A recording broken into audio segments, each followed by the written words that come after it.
With over 250 million records sold, making her the top-selling digital artist of all time, Rihanna is a force of nature. Alongside 14 number ones and 9 Grammys, the business mogul has created a billion-dollar empire with Fenty and various other collaborations and brand deals. She is set to headline the Superbowl Halftime show in 2023 and possibly return with new music. However, there could have been an alternate timeline where this may never have happened. Today on Music Rewind, we're looking at how Rihanna saved her career after coming close to getting dropped by her label. The first we hear of Rihanna is in 2005 with her debut single Pon de Replay. The reggae dancehall tune was the first single off her debut album Music of the Sun. Rihanna was discovered by record producer Evan Rogers in Barbados. He flew Rihanna to New York and recorded a collection of demos to send to record labels. Jay-Z was the first to respond to her demos. He invited Rihanna to audition for him and Ellie Reed, where she performed 3 songs: Whitney Houston's I Will Always Love You, Pon de Replay, and The Last Time, an album track off her debut. Jay-Z was initially skeptical of signing Rihanna because he felt Pon de Replay was too big of a hit to follow up, but he eventually did sign her to Def Jam Records, and Pon de Replay became a triple platinum hit, reaching number 2 on both the UK and US charts. Her debut album Music of the Sun was released in August of 2005 to mixed reviews from critics and moderate commercial success. The album debuted at number 10 on the Billboard 200, selling over 69,000 copies in its first week, while in the UK the album peaked at number 35 and is now certified gold, selling over 100,000 copies. Neither the album or the follow-up single, If It's Loving That You Want, could match the success of her debut single.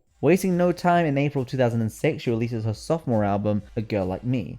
The album exceeded the success of her debut, selling over 115,000 copies in its first week, and peaked at number 5 on the US and UK charts. The album included the hit singles SOS and Unfaithful, the former becoming her first Billboard No.1. Now, while she was experiencing more success, Rihanna was suffering from a lack of identity. People were still wondering who Rihanna was besides the girl who sang Pon de Replay. Many critics heavily compared her to Beyoncé, and Def Jam Records were disappointed with her albums. While songs like Pon de Replay and SOS were big radio hits, her albums weren't performing as well. In 2006, albums by female artists such as Mary J. Blige, Mariah Carey, Kelly Clarkson, and Carrie Underwood were selling millions and easily overshadowed Rihanna. So Def Jam were unimpressed and critics were calling Rihanna plain and would fade away. So what did she do? In 2007, Rihanna made a complete transformation visually and musically. She returned with a drastic new look, new attitude, and an umbrella. When the sunshine will shine together, told you I'll be here forever.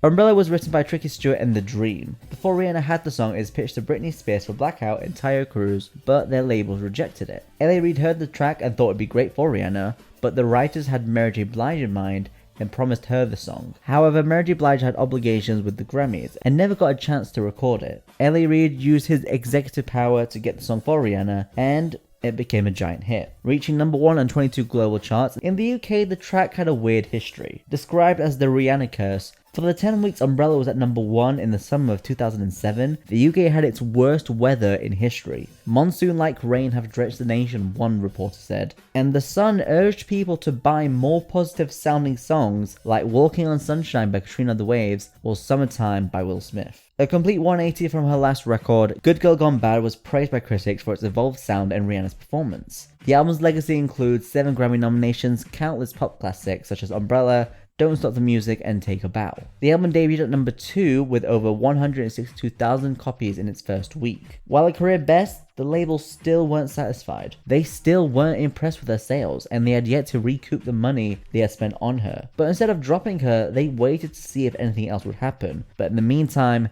they stopped investing in her. According to Rihanna's former financial manager Patricia Williams, Rihanna funded most of the songs on the album herself through tour earnings, brand deals, and sponsorships. The repackaging of the album Good Girl Gone Bad Reloaded was also funded by her, and while they were all successful, by the end of it, she was left bankrupt. Throughout her career, Rihanna continued to evolve. With the release of Rated R, her image became edgier and she transitioned from dance pop to pop rock with angrier songs such as Russian Roulette and Hard. Loud was a colourful pop record with reggae influences on hit songs such as Cheers and What's My Name. Talk That Talk was a blend of dance and R&B songs including We Found Love and You The One. Unapologetic saw a mixture of stripped back ballads such as Diamonds, Stay and What Now, with a fusion of synth pop and hip hop on Right Now and Love Song. Finally, Anti was an alternative R&B album mixed with dancehall sounds, best shown on tracks Love on the Brain, Work, and Desperado. The way Rihanna kept her career alive was through determination, drive, and evolution. Good Girl Gone Bad really did save her career. While the hits before them were good, compared to what they were after, They do play it safe, and basically Rihanna became cool. They liked the pixie cut, they loved the edgier look, her red hair, and all the styles that came throughout the years. She was constantly changing and keeping it interesting. Plus, she kept releasing hit after hit and quickly built up a portfolio of hit songs. Good Girl Gone Bad was the SOS her career needed. No need to stop the music or take a bow. Rihanna is a diamond in the industry, and she is here to stay.